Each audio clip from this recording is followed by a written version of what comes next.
आदरणीय बंधुओं, माताओं व मेरी प्यारी बहनों, राधे राधे। स्वागत है आपका हमारे यूट्यूब चैनल में। आज हम आपके लिए लेकर आए हैं कार्तिक मास महात्म का 35वां अध्याय। तो आइए शुरू करें कार्तिक मास महात्म का 35वां अध्याय। सोनक ऋषि पूछने लगे कि हे सूजी, दूसरे का दिया हुआ पुण्य भी लगता है या बिना दिया हुआ पुण्य मिलता है? तब सूजी कहने लगे कि बिना दिए हुए भी पाप पुण्य दोनों मिलते हैं। सतयुग में एक के पाप और पुण्य के कर्म सारे देश को पाप और पुण्य मिलता था।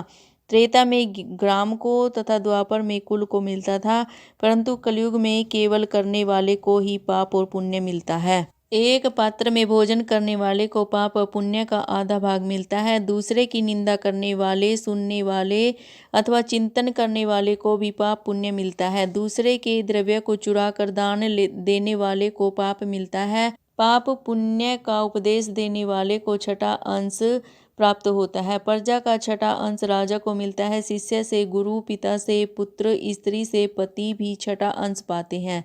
स्त्री पति का आधा पुण्य पाती है। इस प्रकार बिना दिए भी पाप तथा पुण्य एक दूसरे को मिलता है।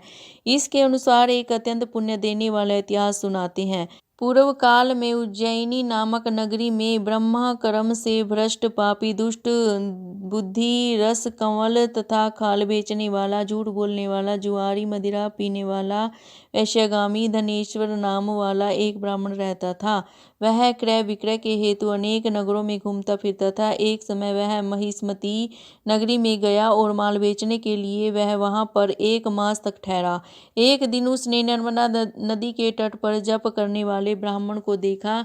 पूर्णिमा को गो ब्राह्मण का पूजन तथा दीपदान भी देखा। सायंकाल श्री शिव जी का दीपदान महोत्सव देखा। कार्तिक पूर्णिमा को दान, हवन और जप करने वाला अक्षय फल को प्राप्त होता है। महादेव जी तथा विष्णु में अंतर मानने वाले का समस्त पुण्य निष्फल चला जाता है।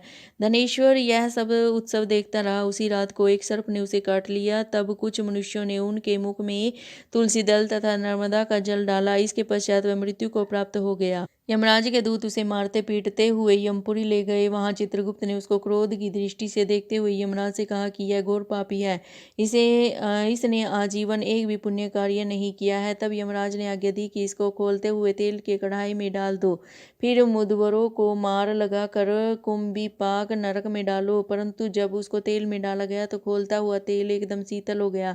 दूतों ने तत्काल जाकर यह बात यमराज को सुनाई तो वे भी आश्चर्यचकित हो गए। ठीक उसी समय नारद जी यमराज की सभा में आ पहुंचे और यमराज से पूजित होने के बाद वे कहने लगे कि हे यम, यह धनेश्वर महापापी होते हुए भी कार्तिक मास का व्रत करने वालों के सत्संग के प्रभाव से पुण्यात्मा हो गया है। भक्तों द्वारा नर्मदा का जल तथा तुलसी दल इसके मुख में छोड़े गए हैं। साथ ही विष्णु का नाम इसके कान में पड़ा है। इन सब के कारण इसके पाप नष्ट हो गए हैं। इतना कहकर नारद जी ब्रह्मलोक को चले। उधर धनेश्वर कुबेर का अनुगामी धन यज्ञ हुआ, जिसके नाम से अयोध्या में भगवान गदाधर नाम का तीर्थ विख्यात हुआ। कामना युक्त पाप गीला और कामना रहित पाप सूखा कहा जाता है। कार्तिक मास के व्रत प्रभाव से मनुष्य द्वारा किए गए सूखे तथा गीले दोनों प्रकार के पाप नष्ट हो जाते हैं। तो बंधुओं, ये कार्तिक मास महात्म का 35वां अध्याय समाप्त हुआ।